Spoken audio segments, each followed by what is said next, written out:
Makibalita po naman tayo sa lungsod ng Tacloban. Doon po may pinakamaraming botante sa mga bayan po at sa buong Leyte po yan. At sa Tacloban, may may naitala pong reklamo tungkol naman sa voters receipt.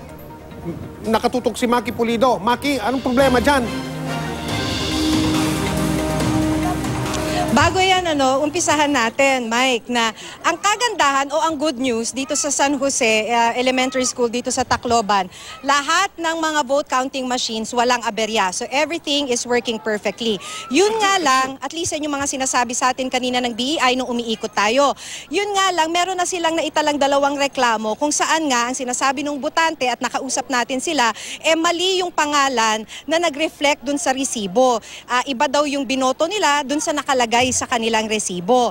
At itong mga reklamo na ito ay katulad nga ng tamang proseso na ireklamo na sa BEI at ito ay naitala na sa minutes ng Board of Inspectors. Ngayon, isa sa malaki pang problema dito sa San Jose Elementary School, talagang mainit. Mainit talaga dito, Mike. Makikita mo naman na yung mga kababayan natin talagang nakapila sa ilalim ng matinding araw. Tapos ito, Mike, yung init na pagtitingin ka sa ulap, walang ulap. Talagang matindi yung init. Kami nga, sandali pa lang kaming nakababad dito sa ilalim ng araw, talaga namang malapit na kaming matunaw. Pero itong mga kababayan natin, wala kasing choice. Pero walang bumibitaw, Mike. Talagang nandito sila, nagtitiis sa pila. At wala pa rin naman talagang ilang oras na ba talaga kayo dito, ma'am, na nakapila? Aga pa kami rin. Mga anong oras po, Mano?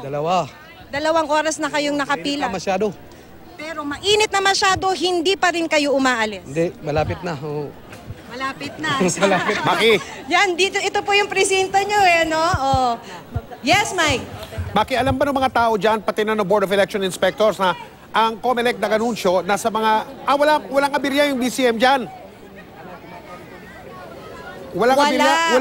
Yun ang kagandahan dito, Mike. Hindi nagka-aberya yung mga vote counting machines dito. Inikot ko na yung mga presinto rito, walang problema. Extended kasi ang botohan sa mga lugar kung saan nagka-aberya ang BCM, sabi ng COMELEC. Pero dyan sa lugar na yan, sa Tacloban, wala kamong problema ang VCM, kaya walang extension ang botohan ngayong araw na ito, Maki. At isa pa, Maki, bago ituloy ang balita mo. So far, Mike, wala pa. Correct. Okay, sabi mo, matindi ang init yan. Merong nagsasabi na baka, kasi tanong daw tayo ng tanong tungkol sa, hindi ba nagkaroon ng final testing at sealing yung mga VCM na yan ng isang linggo? Tama. Baka raw ginawa yung testing at sealing sa mga aircon ng mga lugar. Tama. Nasa maiinit na lugar. Sa Tacloban. Oo, yung mga makina hindi sanay sa mainit na mga lugar. Pero ang sabi mo, dyan sa Tacloban, mistulang piniprito na kayo dyan sa init, pero gumagana naman yung mga VCM machine. Maki. So far, Mike, so far. Pero mas napriprito kasi yung mga botante na nandito sa labas ng mga presinto, talagang tagaktak na yung pawis at ilang oras na nilang tinitiis itong pilang to. Marami sa kanila, maaga pa, tama po, no?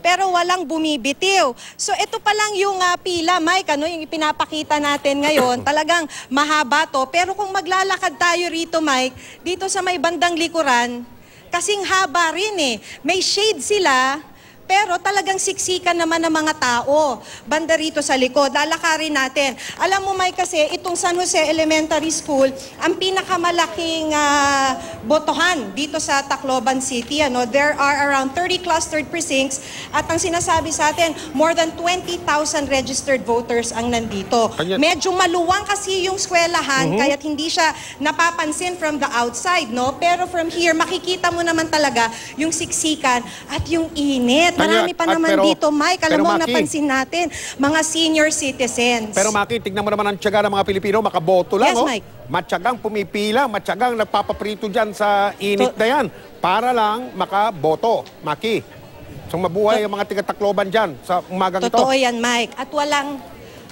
At walang bumibitiw sa kanila, Mike. Talagang tinitiis nila yung haba ng pila, tinitiis nila yung matinding init ng araw para lang makaboto ngayong araw. At Maki, so mula dito ka sa Tacloban, ako si Maki Pulido para sa eleksyon 2016. Salamat, Maki.